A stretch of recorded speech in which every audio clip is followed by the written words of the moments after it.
we're back. I'm Nikki, and again, my co-host Sam. And here with us again is Nancy. Nancy, welcome back. Thanks. So I'm going to be filling this straw. Sorry, don't use hay, use straw. And as you can see, we actually cut the rest of this. So you want to actually grab another box here, bin, and put it in. So I'm just going to be surrounding with insulation the straw. And yeah, also make sure you cut an exit there. So in case there is an altercation with two animals or two strays, that one has an exit strategy, okay?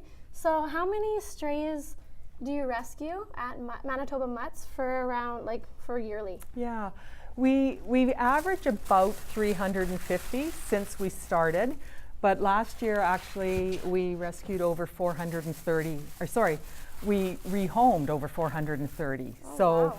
that's animals that found their homes. Yes, Nice. yeah. So It's a ton. it is. It's more than an animal a day, and it's mainly due to volunteers because we are 100% volunteer run.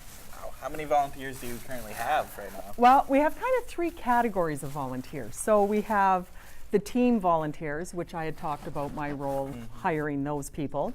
So they have specific duties, specific jobs. We have general volunteers, so people that there's about 150 team. General volunteers are the ones that help with transportation or help out at events.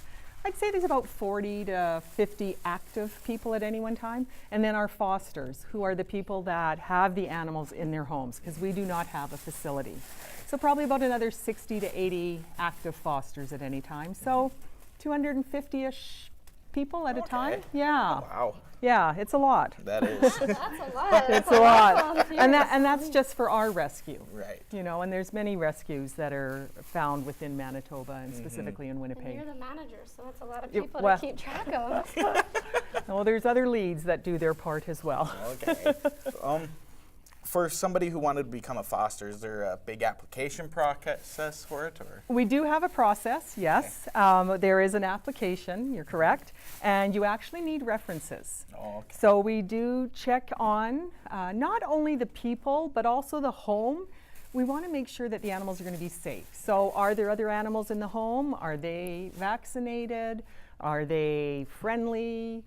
Is there a fence? Are there young kids or old kids? Because those are all going to be factors when we need to place an animal. Some animals don't do well with other animals, so we need a non-pet home. Some animals don't do well with little ones, may do okay with teenagers. So there is information gathering, and the nice thing about fostering is that everything's supplied. So they're given kennels to use, leashes, food, treats, toys, anything they need. It's a nice way for people that maybe aren't familiar with pets to test out a pet. Wow, that's great. Yeah, so there's it's lots the of benefits. process is really thought out now, like the security of the whole thing. Yes. I really like that. That's Yes. great. And it's the same for adoptions. You have to go through a process to adopt an animal. So again, we're not just taking the animal in out of the cold and putting it anywhere. We want to put it in a safe, forever home. So is Yeah. there a background check that's to be done? There are references done. So for references, okay. example, the fosters provide 3 references that are followed up, plus the application form that is reviewed, and they are touched base and questions are asked. In adoptions, same thing. There's 3 references. If you rent, there's a call to the landlord and then also a call to the adopter. So I it guess is to pretty make thorough. sure that they can even have animals in their building, right? Correct. Okay. Yeah, our size limitations. Right. Sometimes they can have an animal, but only up to a certain weight. That puts out a lot of valid points. Yeah. Awesome. So can you tell us about a little bit what we got here? Sure. We were talking about the cold weather and what you can Yes. do for strays. Well, once you have, Here's the finished product here, and you can see all my straws in there. And yeah, basically you just want to put the top on. And sorry, go ahead. No, that's good. So this is one way to help the strays keep warm. But once you have a pet, we tend to think dogs should be able to just survive in the cold, you know, especially the huskies and the shepherds.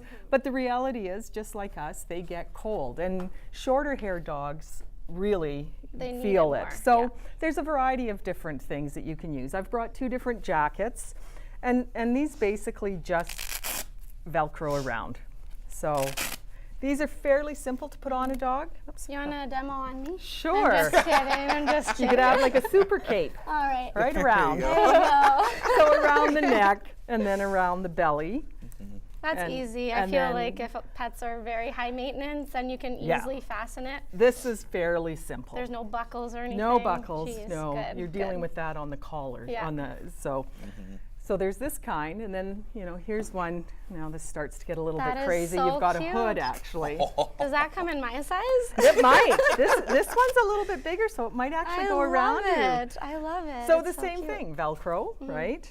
Now this one, because it does come up over the head, Yeah. there's actually a little spot here that you would put on a the leash? leash. It's got the O-ring that you, or sorry, on the collar Very well that you thought then out. attach the leash to. Right. So it is very well thought out. Awesome. It's even Can I got see that pockets there? so the animal can carry its identification. Is this a waterproof material?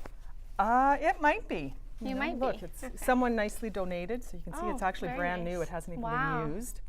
Water resistant, fleece There you line, go. down alternative. So again, very simple to get on the animal. This might be even essential for Winnipeg weather because even today we've been having freezing rain all day. So very, very important to take that into consideration. It is because the animals need their exercise, Yes, regardless yes. of the weather, or you pay the price in your house if they Yeah. don't get their exercise. Yeah. And then the other thing is booties. And there's a variety of different kinds. I'm sure everyone has seen at least one video of an animal, a dog, who has Yeah. got booties on for the Kinda first walking all time. over the place. They don't know how to walk anymore. So you can see these are just felt, and they're felt on the bottom. And So, they kind of strap around there. and then you want to put your yeah, hand in let's do and we can that. show. Oh my gosh. And then That it is just so goes cool. around. Oh, sorry, this way. So that it's supposed to stay on. Awesome. Doesn't really stay on too well. That's, well, I don't have dog hands. Yeah, that's right. This one has leather, so it deals better with the ice. Right. And it also And- protects the paws from all the salt, right? Exactly, exactly, and the sand. Mm-hmm. And then these ones are even more intense. They've got actually a hard rubber sole, bottom. Oh, geez, it's like tire. Yeah. Yeah. Oh, jeez. And then these ones open up, so they're a little bit easier to get on.